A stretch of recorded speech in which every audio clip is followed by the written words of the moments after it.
Assalamualaikum warahmatullahi wabarakatuh. Hadir lagi di channel YouTube aku, Dila Ariesta.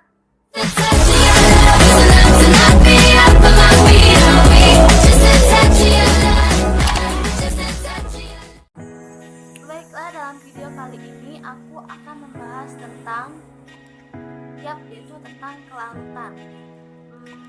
Tapi sebelum saya membahas materi, saya akan memperkenalkan diri saya terlebih dahulu. Perkenalkan, nama saya Dila Ariesta, NIM 19110102, Prodi S1 Farmasi semester 2B, Universitas Gadjah Mada Palembang.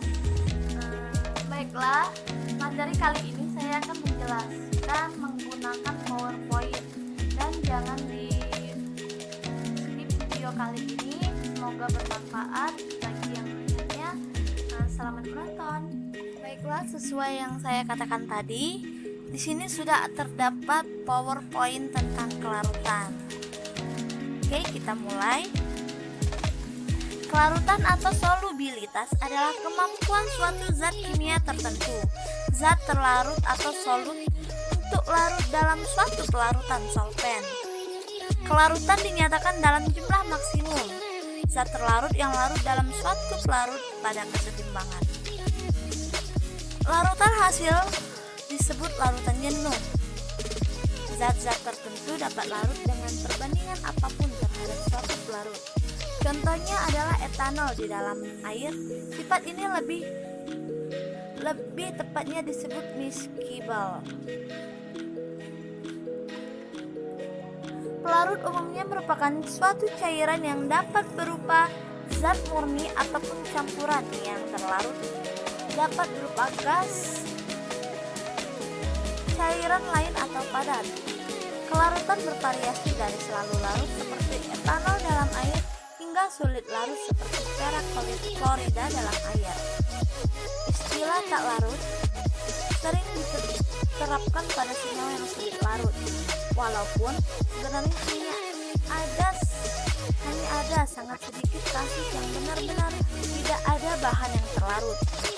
Dalam beberapa kondisi, titik kesetimbangan kelarutan dapat dilampaui untuk menghasilkan suatu larutan yang disebut lewat jenuh yang stabil.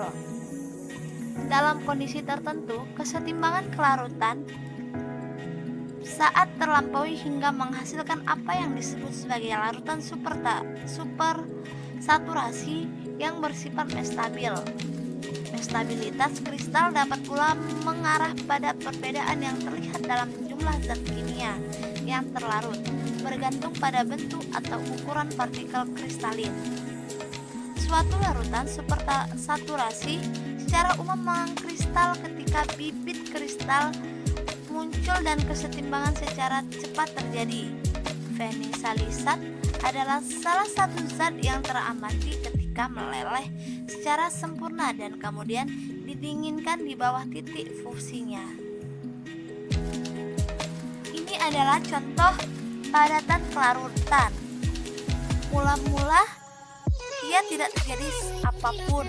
Pada wadah pertama ia tidak terjadi apapun, sedangkan pada wadah yang kedua terlihat bintik-bintik biru atau kristal biru. Lalu pada gambar ketiga terjadilah suatu kelarutan. Oke, kita akan lanjut. Istilah dalam kelarutan. Istilah jumlah bagian pelarut yang dibutuhkan untuk melarutkan satu bagian zat terlarut. Istilahnya sangat mudah larut dan jumlah pelarutnya lebih kecil dari 1. Mudah larut 1-10, larut 10-30, agak sukar larut 30-100, sukar larut 100-1000, sangat sukar larut 1000-10.000, praktis tidak larut lebih dari 10.000. Kelarutan endapan. Banyak sekali reaksi yang digunakan dalam analisis anorganik kualitatif yang melibatkan pembentukan endapan. Endapan merupakan zat yang memisahkan padat yang keluar dari larutan. Endapan mungkin berupa kristal atau koloid dan dapat dikeluarkan dari larutan dengan cara penyaringan atau pemusingan. Endapan terbentuk jika larutan menjadi terlalu jenuh dengan zat yang bersangkutan.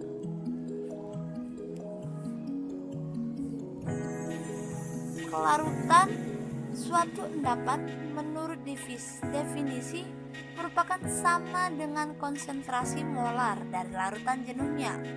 Kelarutan bergantung pada berbagai kondisi seperti suhu, tekanan, konsentrasi, bahan-bahan lain dalam larutan itu, dan pada komposisi pelarutnya. Perubahan kelarutan dengan tekanan tak mempunyai arti penting yang praktis dalam analisis anorganik kualitatif, karena semua pekerjaan dilakukan dalam mediana terbuka pada tekanan atmosfer. Perubahan yang sedikit dari tekanan atmosfer tak mempunyai pengaruh yang berarti atas kelarutan. Terlebih penting adalah perubahan kelarutan dengan suhu umumnya. Dapat dikatakan bahwa kelarutan dapat bertambah besar dengan kenaikan suhu, meskipun dalam beberapa hal yang besar dengan kenaikan suhu meskipun dalam beberapa hal yang istimewa seperti kalium sulfat terjadi yang sebaliknya.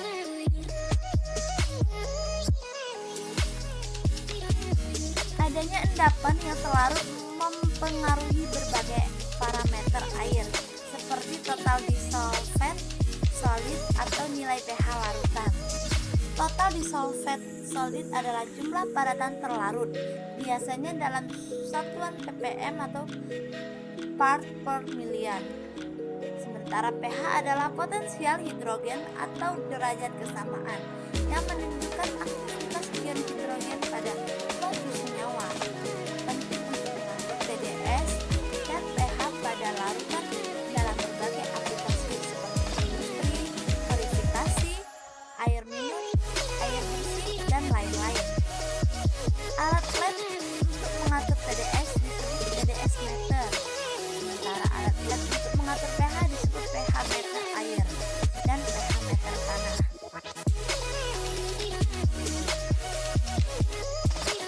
Perubahan kelarutan.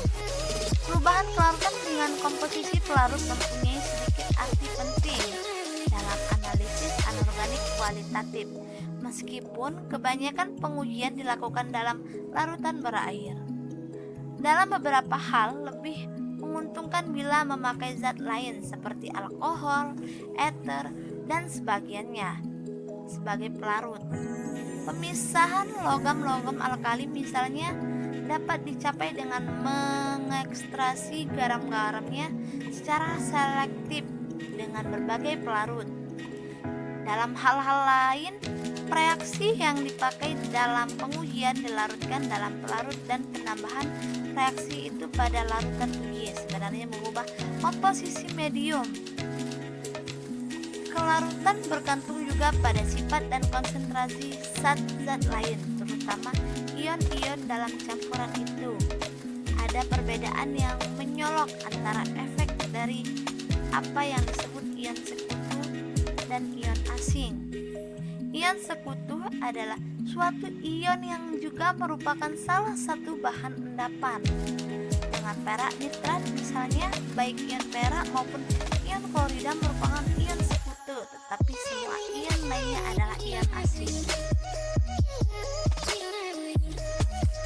Umumnya dapat dikatakan bahwa kelarutan suatu endapan berkurang banyak sekali jika salah satu ion sekutu terdapat dengan berlebihan.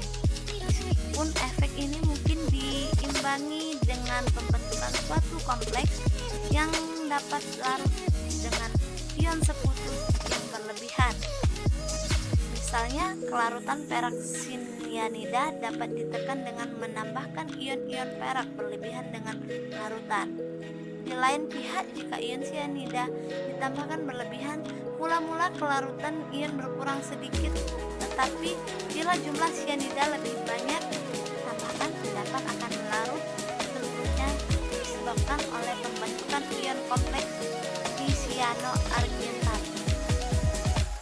Dengan adanya ion asing, kelarutan endapan bertambah, tetapi penambahan ini umumnya sedikit kecuali bila terjadi reaksi kimia seperti reaksi pembentukan kompleks atau reaksi asam basa antara endapan dan ion-ion asing, di mana pertambahan kelarutan lebih menyolok karena pentingnya efek ion sekutu dan ion asing atas kelarutan endapan dalam analisis anorganik kualitatif. Baiklah, mungkin itu saja yang dapat saya sampaikan. Terima kasih sudah melihat video ini. Oke, itu saja yang dapat saya jelaskan dalam materi kali ini. Semoga bermanfaat dan saya minta maaf apabila ada kesalahan kata dan kekurangan yang lainnya. Saya akhiri. Wassalamualaikum warahmatullahi wabarakatuh. Jangan lupa like, comment, dan subscribe guys.